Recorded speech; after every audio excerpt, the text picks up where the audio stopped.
A desperate woman, clutching an empty bucket and her fading child, stumbles toward a stranger's ranch. Will kindness or cruelty meet her? The dust holds its breath, waiting. Welcome to Life Bond Tales. Like and share video with those who need. Love. The sun hammered the earth with a vengeance, turning the dirt road into a cracked, unforgiving plain that stretched endlessly before Clara, a young woman in her mid-20s whose boots were worn so thin they barely whispered against the dust. Each step was a defiance of the weight pressing down on her. The weight of her daughter Lila, barely 3, cradled in her arms, her small body limp and fragile, head lolling against Clara's shoulder with a feverish heat that made her mother's heart stutter. In her other hand an empty wooden bucket swung, its handle biting into her palm, a cruel taunt of all she couldn't provide. Milk, bread, safety.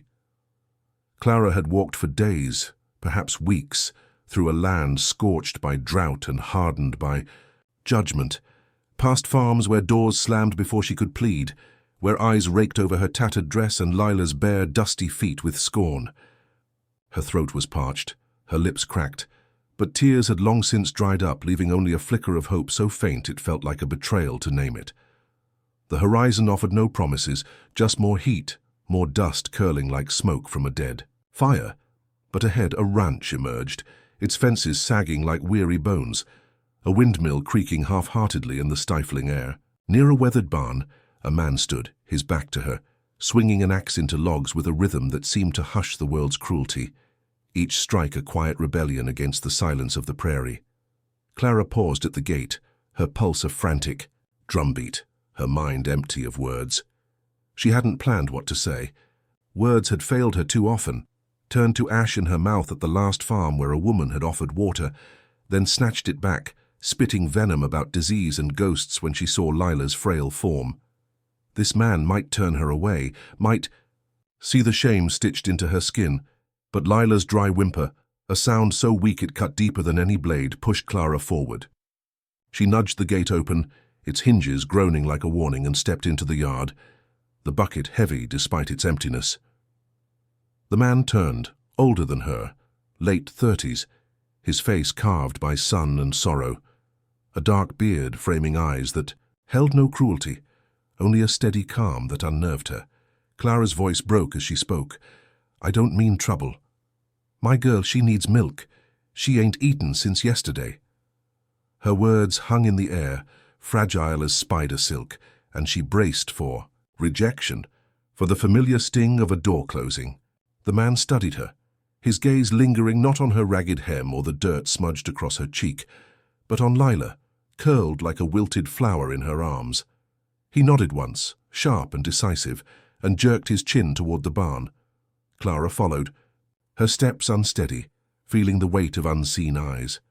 Crows perched on posts, spirits in the dust watching, judging.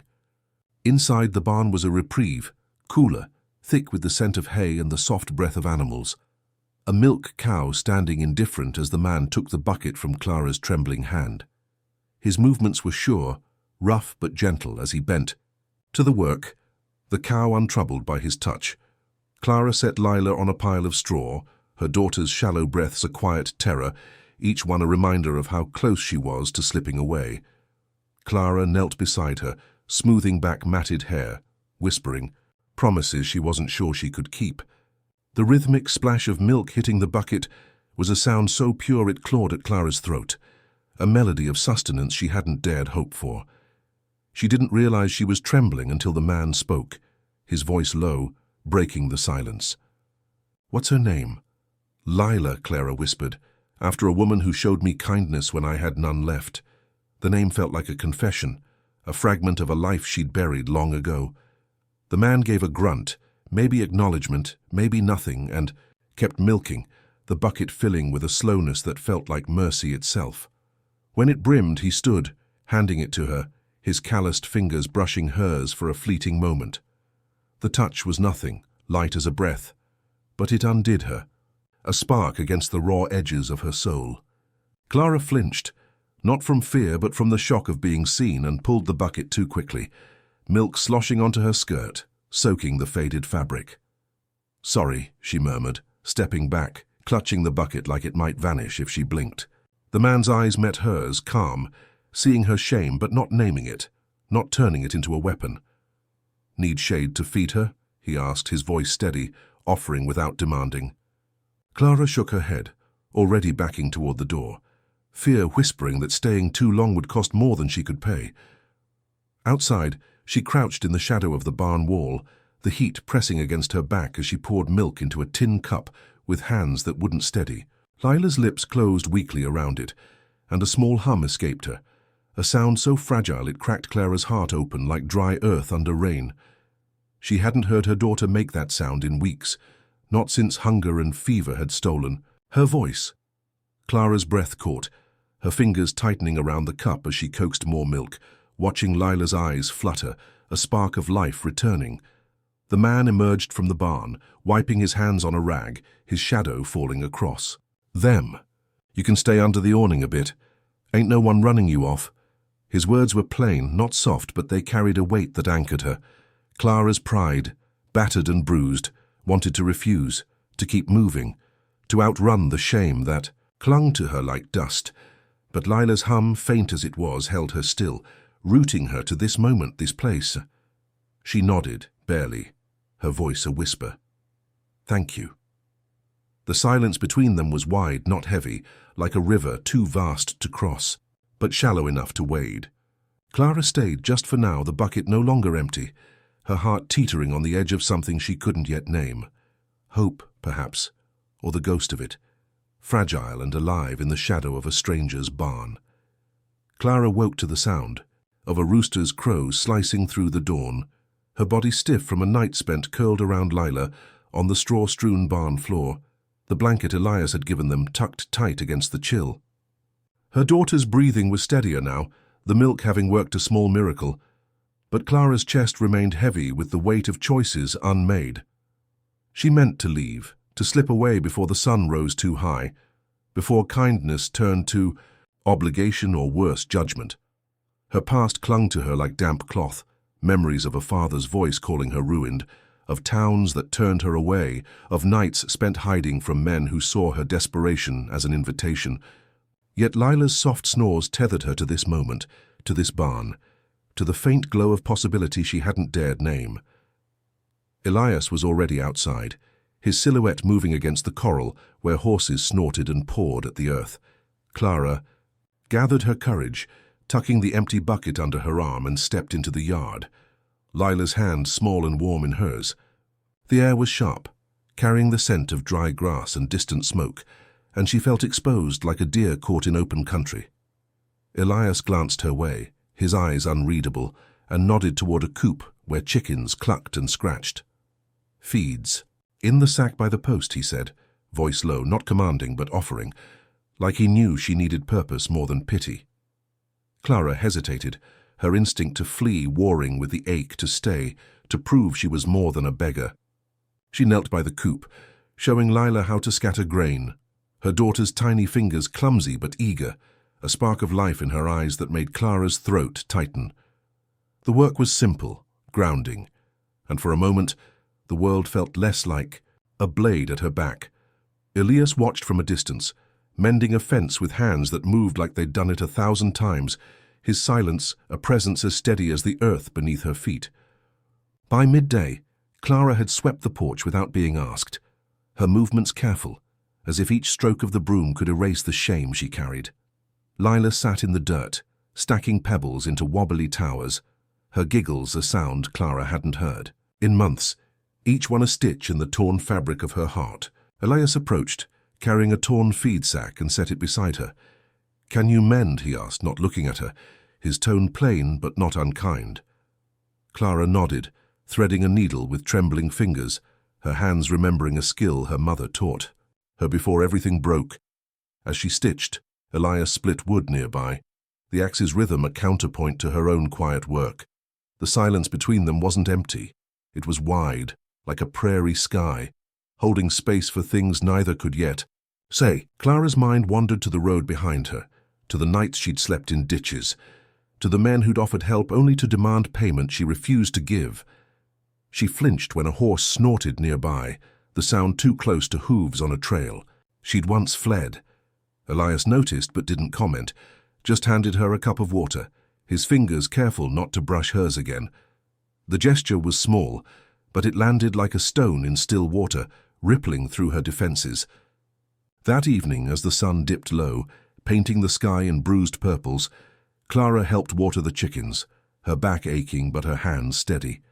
Lila trailed behind, clutching a single feather she'd found, her eyes bright with the curiosity Clara thought had been lost. Elias stood by the barn watching and finally spoke. "I'm Elias." His name was an offering plain as the land around them. "Clara," she replied, her voice soft, the word feeling like a risk. He raised a brow but didn't comment on the weight of her name, just handed her a second blanket for the loft. "You can stay up there tonight," he said, "safer than the floor." Clara's pride, battered but stubborn, wanted to refuse, to keep moving, before this place became a trap, but Lila's weight in her arms, heavier with sleep and milk, held her still. She climbed the ladder, the wood creaking under her weight, and settled Lila on the blanket, the stars visible through a crack in the roof. Sleep didn't come easily. Every rustle in the barn made her tense, her fingers curling protectively. Around her daughter, she dreamt of a cold altar, a wedding dress left unworn, her father's voice echoing disgrace, and hands that took what they wanted when no one was looking.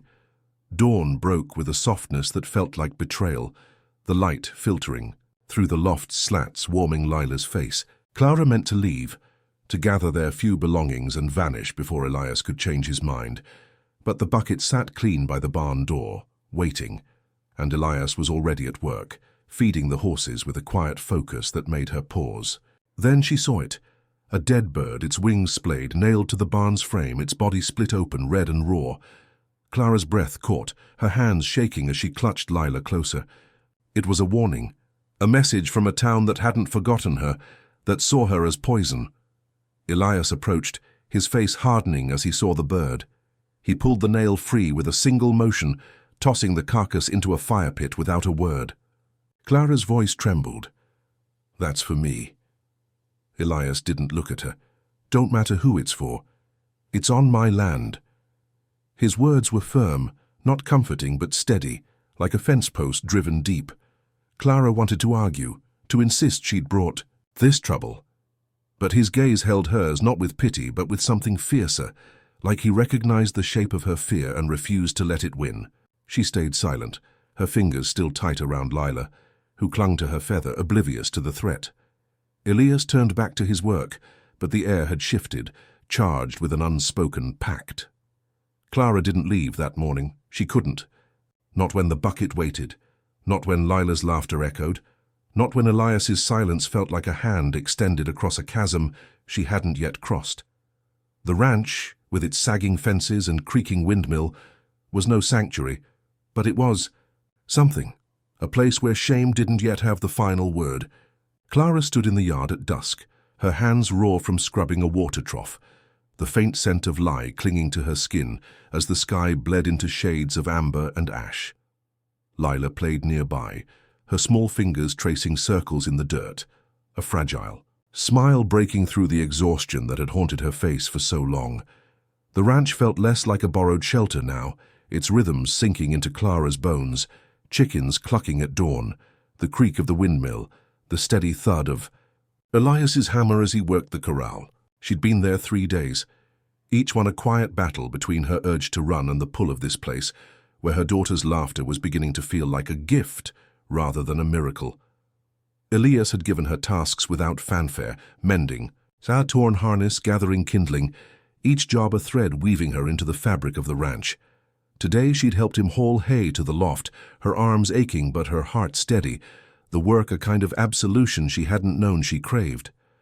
As the sun dipped lower, Elias approached, wiping sweat from his brow, his shirt patched at the elbows. "Ride with me," he said. Not a question but an invitation, gesturing to a mare saddled near the barn. Clara hesitated, her eyes flicking to Lila, who was now chasing a stray feather across the yard. "I ain't never ridden," she admitted, her voice low as if confessing a sin. Elias shrugged, his face unreadable. "Ain't hard, I'll show you." He lifted Lila onto the saddle first, her tiny hands gripping the horn, eyes wide with wonder. and Clara's chest tightened at the sight. Her daughter, so small, perched like she belonged there. Elias helped Clara up behind, his hand steady on her elbow, not lingering but firm, a touch that spoke of trust rather than charity. The mare moved slow, her hooves kicking up dust as they circled the pasture, Elias walking beside, guiding with a quiet word here, a nod there. Lila giggled, a sound like clear water over stones, and Clara felt something loosen inside her, a knot of fear unraveling under the weight of her daughter's joy. They rode until the stars began to prick the sky, and when they returned, Elias handed Clara a rope to tie the mare, watching as she fumbled but learned. "You're quick," he said, the words plain but heavy like stones smoothed by a river. Clara ducked her head, unused to praise, her fingers still clutching the rope. That night, as Lila slept in the loft, her breaths soft and even, Clara sat by the porch, mending a ripped shirt of Elias's, the needle moving with a rhythm that calmed her. Elias joined her, carving a piece of wood into something shapeless, his knife glinting in the lantern light. "Why'd you stay here?" she asked, her voice barely above a whisper, afraid to break the stillness. Elias paused, his hand still. "My wife loved this land, said it was honest. After she passed, I couldn't leave it." He carved again, slower. "Raised a boy here too, not mine by blood, Apache kid. Town didn't take to him. He taught me more than I taught him, till a flood took him." Clara's needle stilled, her eyes on the wood shavings curling at his feet. "I had a sister once," she said, unprompted, the words spilling like water from a cracked cup. "She didn't make it past her first winter. I buried her with my hands, ground too hard for a shovel." Elias looked at her then, not with pity but with a recognition that cut deeper, like he saw the same ghosts in her eyes. They sat in silence after that, the kind that held grief without needing to name it. The next morning Clara was sweeping the barn, when hoofbeats sounded on the trail below. 3 men rode up, their hats low, tobacco staining their grins. "One," called out, voice sharp with mockery. "Heard you're keeping astray, Elias, sharing your milk with the likes of her." Clara froze, her broom still, her pulse loud in her ears. She knew that tone, had heard it in every town she'd fled, the kind of cruelty that dressed itself in laughter. Elias stepped off the porch, his shotgun resting easy on his shoulder, not raised but present. "You rode a long way to say nothing," he said, his voice flat as the horizon. The men laughed, but it was thinner now, one kicking dirt toward the trough. Clara had cleaned. "Just checking on our neighbor," the leader said, his scar glinting in the sunlight. "Ain't everyone so generous with their barn?" Elias's eyes didn't waver. "Nothing here for you, roads that way." The men lingered, their horses shifting until the leader spat into the dust and turned, the others following, leaving a trail of unease. Clara stepped out, her fists tight, Lila clinging to her skirt. "I should go," she said, her voice trembling not with fear, but with the weight of guilt. "I'm drawing trouble." Elias shook his head, his gaze steady. "Trouble was here before. You ain't the cause." Clara wanted to believe him, but the dead bird's shadow lingered in her mind, its split belly a warning she couldn't unsee. She turned away, busying herself with stacking firewood, her hands moving to keep her thoughts still.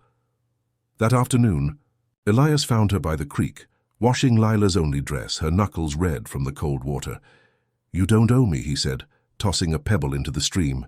"You're here because you're here." Clara looked up, her eyes stinging, not from the water but from the weight of being seen as more than her mistakes.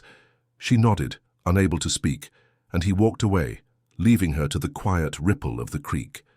That evening, as Lila played with a stick drawing lines in the dirt, Clara helped Elias fix a gate, her hands learning the weight of a hammer, the satisfaction of a nail driven true. The work was hard, but it was hers, and in it she felt a flicker of something she'd lost, a sense of place, however fragile. Elias didn't speak much, but his presence was enough, a steady anchor against the storm she'd carried for so long. As the moon rose, casting silver over the ranch, Clara looked at Lila, her daughter's face soft with sleep, and felt a resolve settle in her bones. She wasn't ready to call this home, not yet, but she wasn't ready to leave it either. Lila's cough woke Clara before dawn, a dry rasp that cut through the quiet of the loft like a blade, each hack a reminder of how fragile her daughter's recovery was. The air was sharp with early chill, the stars fading as Clara pressed a hand to Lila's forehead, finding it warm but not burning. She'd boiled strips of willow bark for days, a poor substitute for proper medicine, but it wasn't enough, and the weight of that failure settled heavy in her chest. Elias appeared at the ladder, his face shadowed but alert, having heard the sound from below. "Town's got what she needs," he said, already moving to hitch the wagon, his voice steady, leaving no room for argument. Clara bundled Lila in a shawl, once bright but now faded, its stitches a remnant of someone else's care, and climbed beside Elias, her stomach knotting as the ranch fell behind. The road to town was a gauntlet of dust and memory, each mile stirring ghosts of rejection, whispers of harlot, doors barred against her, eyes that saw only her shame. Lila nestled against her, clutching a pebble from the yard, her small body, trembling with each cough. Elias drove in silence, his hands firm on the reins, but Clara caught the tension in his jaw, the way his eyes scanned the horizon like he expected trouble to crest it. As they neared town, the saloon's crooked sign came into view, men already lounging outside, their laughter sharp and mean. One tipped his hat in mockery, his gaze raking over Clara, and she shrank into the shawl, pulling Lila closer, her bonnet low to hide the flush of shame. The mercantile was next, its windows glinting like judgmental eyes. Elias stepped down first, offering a hand to Clara, who took it briefly, her fingers cold against his warmth. Inside, the storekeeper, a wiry man with a pinched face, blinked at Clara, his eyes narrowing when they landed on Lila's flushed cheeks. Elias spoke before the silence could curdle. "Need liniment for a cough and some flour." The man nodded, slow, disappearing behind a curtain where whispers hissed like steam, words Clara couldn't catch but felt, each one a needle in her skin. She stared at shelves lined with jars of pickled beets and licorice sticks, things from a world she'd never belonged to, her fingers tightening around Lila's hand. Elias bartered with a calfskin and a crate of eggs, his voice calm but firm, and the storekeeper slid the liniment across, his eyes avoiding Clara's. Outside, an older woman with clouded eyes shuffled from the blacksmith's shop, her hands trembling as she pressed a biscuit into Clara's palm, nodding once before turning away. The kindness landed like a stone, heavy and unexpected, and Clara blinked fast, the warmth of the biscuit burning against her calluses. As they passed the saloon again, a younger man reeking of whiskey staggered out, his voice loud and slurred. "Preacher's girl found a new flock at the ranch, huh?" Clara's breath caught, her body tensing as memories of her father's sermons, his voice branding her a disgrace, flooded back. She met the man's eyes, her voice steady despite the tremor in her hands. "Go back to your drink."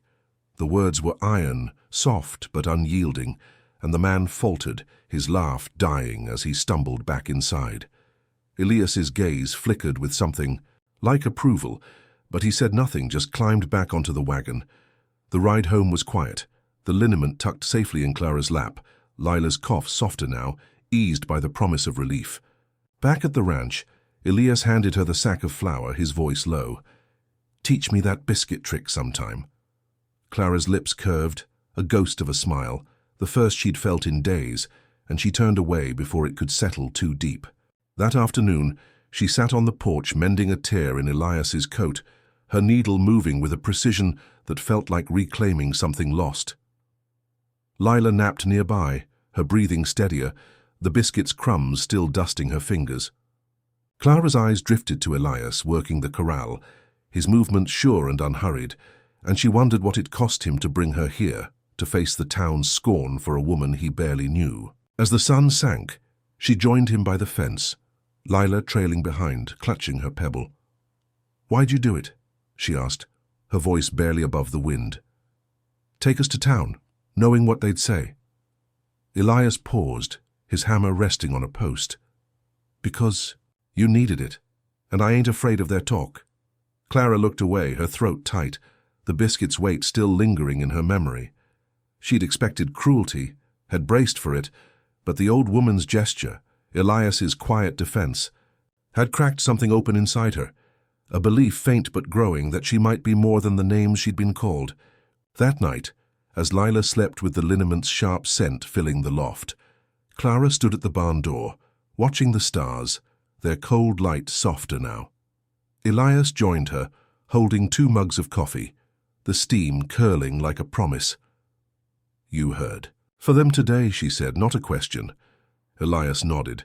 "They think I'm filth." He sipped his coffee, his eyes on the horizon. "They thought my boy was a curse. Town's full of folks too scared to see straight." Clara's fingers tightened around her mug, the warmth grounding her.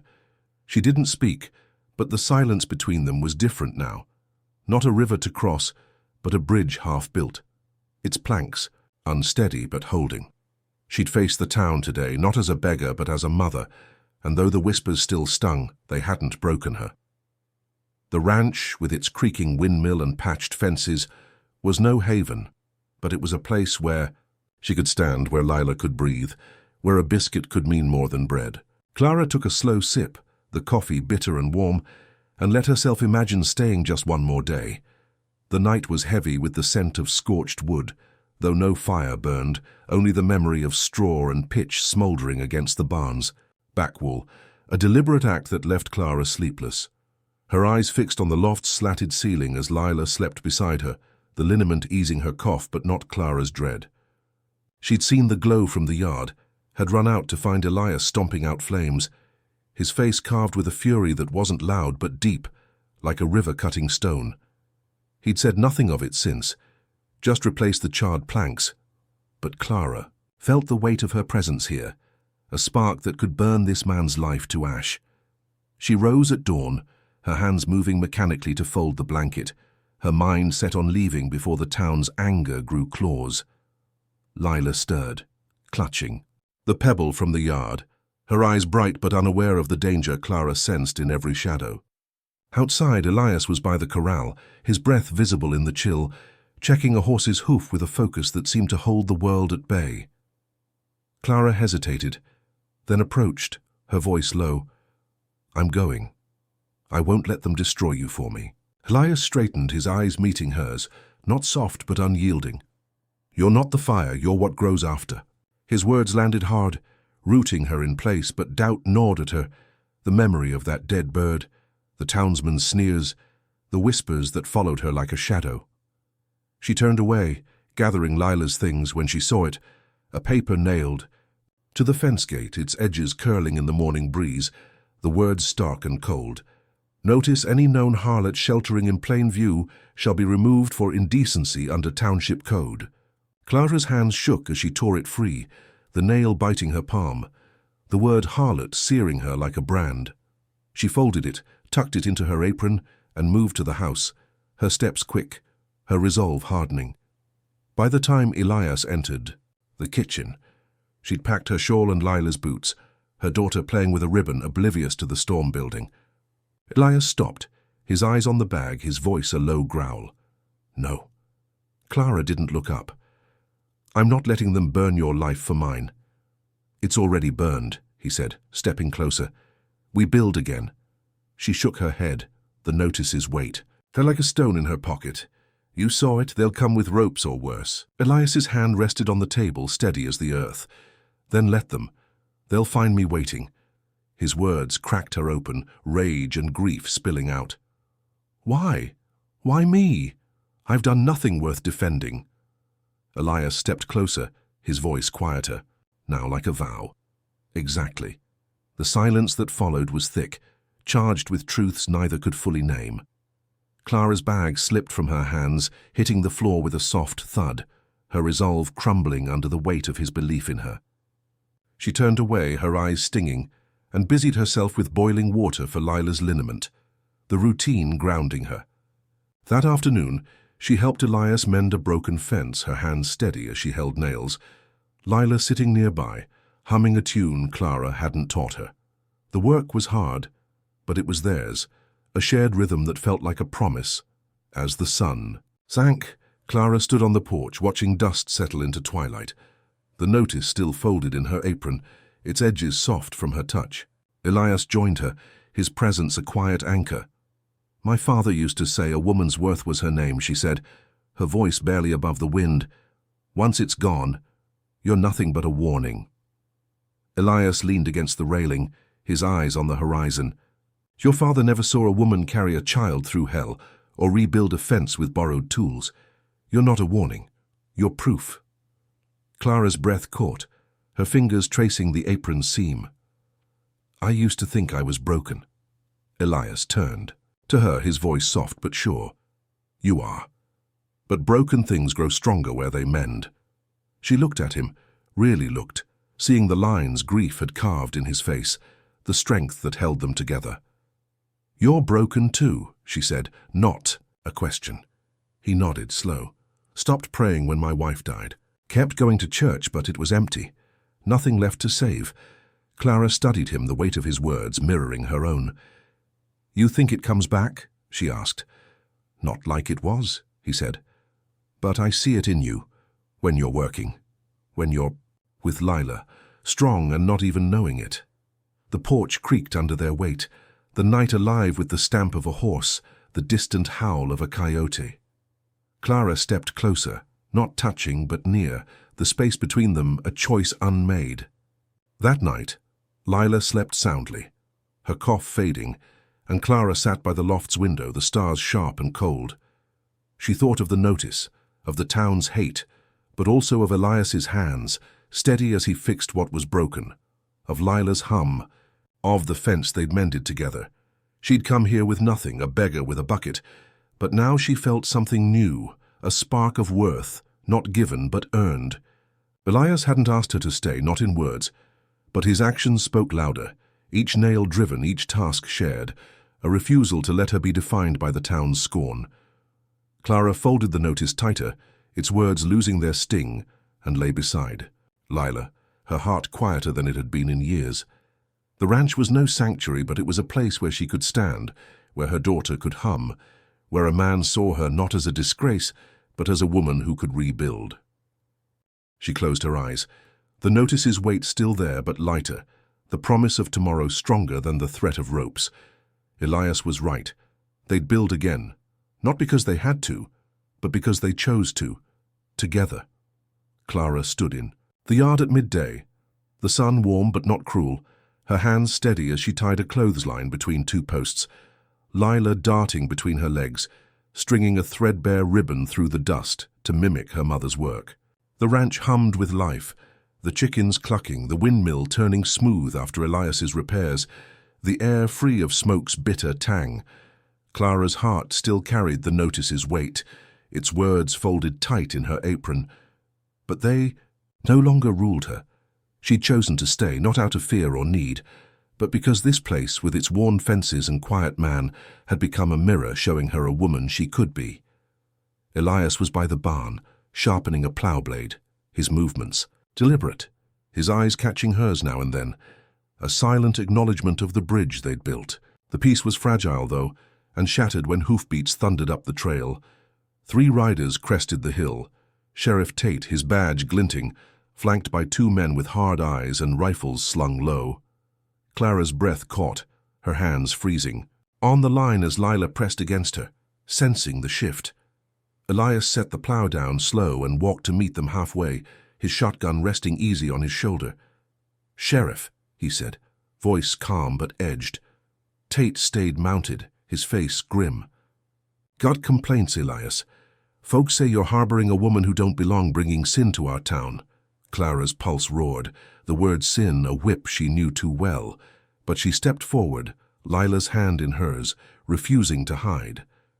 Elias didn't. "Flinch, she's under my roof, my name if that's what it takes." One rider, his face scarred from old fights, spat into the dirt. A whore by any name, still trouble. Elias moved fast, grabbing the man's collar, his voice a low growl. "Say that again near her or the girl and you'll crawl home." The horse shied and the man shoved back, but Tate raised a hand. "Enough. We ain't here for blood. Just take her and go." Clara's voice cut through, steady despite her trembling. "I ain't going, I've run enough." The words surprised her, each one a stone laid in a wall she'd never built before. Tate's eyes narrowed, but before he could speak, a figure appeared on the trail.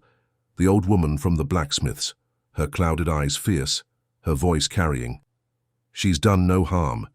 Gave me milk when my own kin wouldn't. Shame on you, Tate, for hounding a mother.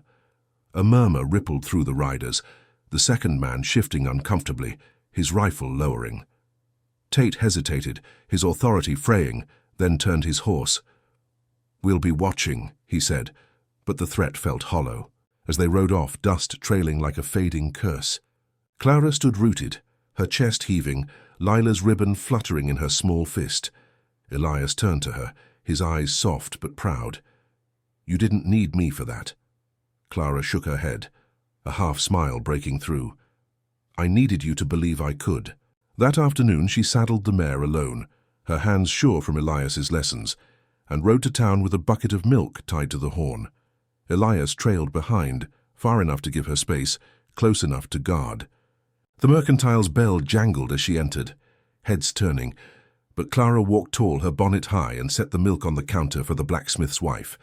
The old woman's rough hand covered hers, a nod passing between them. No words needed. Outside, a man tipped his hat not in mockery but respect, and another looked away, shame in his eyes. Clara rode back, the bucket lighter, her heart fuller, the town's gaze no longer a blade but a mirror reflecting her strength. Back at the ranch, night fell warm and strong, the wind carrying the scent of sage. Lila slept early, her arms sprawled unafraid, the ribbon tucked under her cheek.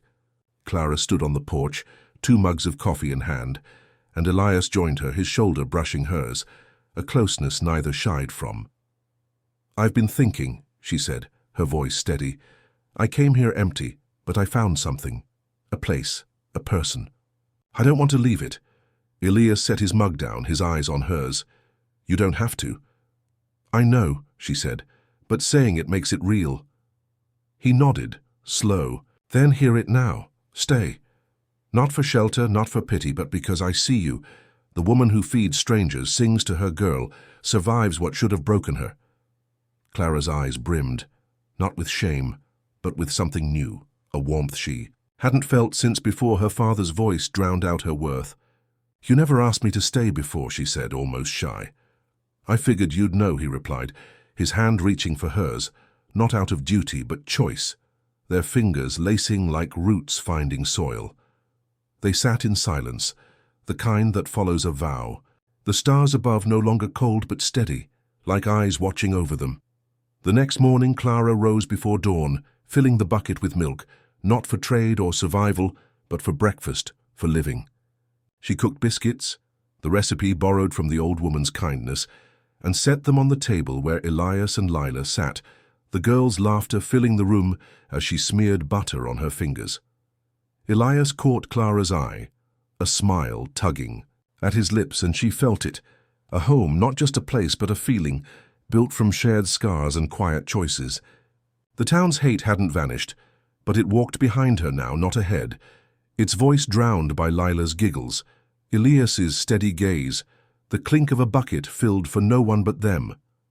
Clara stepped outside, the porch creaking under her feet, and looked at the ranch, its fences straighter, its earth kinder. She wasn't whole, not yet, but she was mending, and in the sunlight, with Lila's hand in hers and Elias nearby, she saw a life worth staying for, a story no longer written. In shame, but in the stubborn, beautiful act of rising.